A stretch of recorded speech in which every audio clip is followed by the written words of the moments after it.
नमस्कार मंडळी, उल्काच किचनमध्ये आपणा सर्वांचं स्वागत आहे. मी आज आपल्याला छान अशा कैऱ्या मिळाल्या आहेत रायवळच्या, तर त्याच्यापासून मेथांबा करून दाखवणार आहे. आता सीझन सुरू झालेला आहे, आता सगळे आपण आंब्याचे प्रकार करणार आहोत. तर तुम्हाला आज मी मेथांबा करून दाखवणार आहे. आधी आता पहिल्यांदा सोलून घेते, नंतर त्याच्या बारीक फोडी करून घेते आणि मग आपण पुढची कृती बघूया.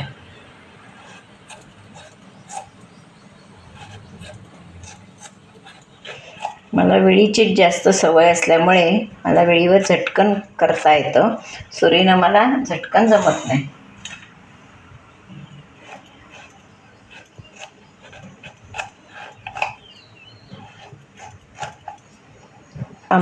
मेथांब्याला आंबा जरा बेताचा आंबट घ्यायचा, नाही तर मग त्याला भरपूर गूळ लागतो. म्हणून आता आपण आंबा चिरून घेऊया. हा बघा, अगदी कोवळा आंबा आहे. याला कैरी म्हणतात. जो असा बाट चिरली जाते ती कैरी. अशात आम्ही छोट्या छोट्या फोडी करून घेते. करून घेतलेल्या आहेत त्या फोडणीला टाकणार आहे मी. पण त्यासाठी तेल फोडणीला टाकूया. मेथंबा म्हणजे एक चटपटीत तोंडी लावणं. पहिल्यांदा काय टाकणार तर मोहरी. तसं म्हटलं तर मेथंबा हा लोणच्याचाच प्रकार आहे. मुरांबा लोणचं असाच हा प्रकार आहे. मुरांबा नाही म्हणता येणार, गुळांबाही म्हणता येणार नाही.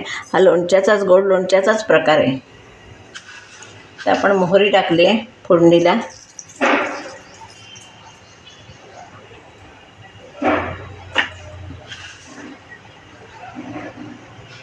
मोहरी चांगली तडतडली,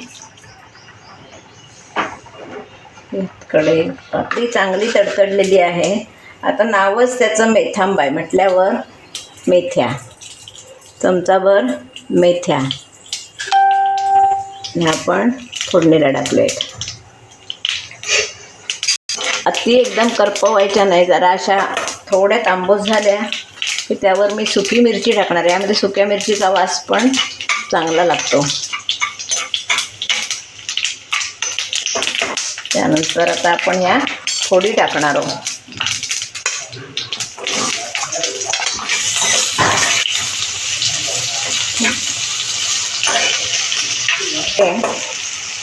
फोडणीला टाकून झालं आहे. त्यावर आपण हिंग, व्यवस्थितपणे हिंग,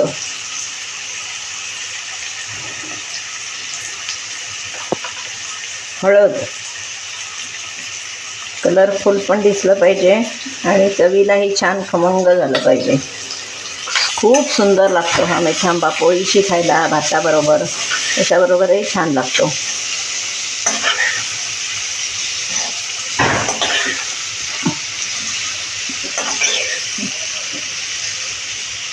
आता आपण झाकण ठेवून हा वाफवून घेणार आहोत. छान आपल्या फोडीला वाफ चांगली आलेली आहे. तर आपण त्याच्यात बाकीचे जिन्नस घालणार आहोत. खूप सुंदर टेस्टी प्रकार आहे हा. तर आपण त्यामध्ये लाल तिखट घालणार आहोत. अति तिखटही करायचं नाही आणि अति गोड पण नाही. असं छान एकदम आंबट गोड तिखट असा छान चवीचा हा आपला मेथांबा होतो. त्यावर चमचाभर मीठ टाकणार आहे.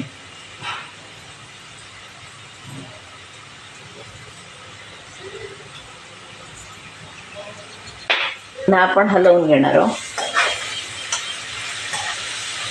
आपोआपच त्यांना पाणी पण सुटतं कैरीला. छान असते कैरी शिजायला लागली ती.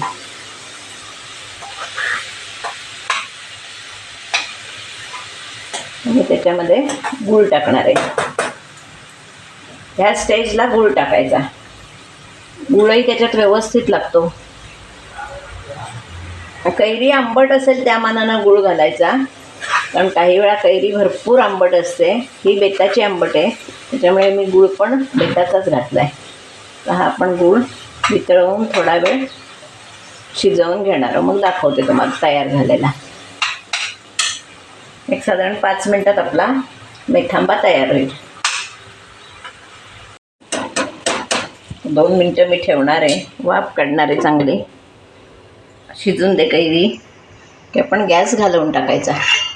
असा हा आपला छानपैकी एकदम तोंडाला चव आणणारा चटकदार चमचमीत असा मेथांबा खाण्यासाठी तयार आहे.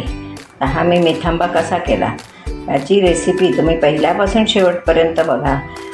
आणि माझा व्हिडिओ जर तुम्हाला आवडला तर लाईक करा, शेअर करा, सबस्क्राईब करा, बेल आयकॉन बटन दाबायला विसरू नका. धन्यवाद. हा मेथांबा आपण पोळीबरोबर, भाकरीबरोबर किंवा अगदी आमटी भाताबरोबर, मऊ भाताबरोबर कशाबरोबरही खाऊ शकतो. अगदीच तोंडाला चव आणणारा असा हा मेथांबा आहे. नक्की या सीझनला करून बघा. धन्यवाद.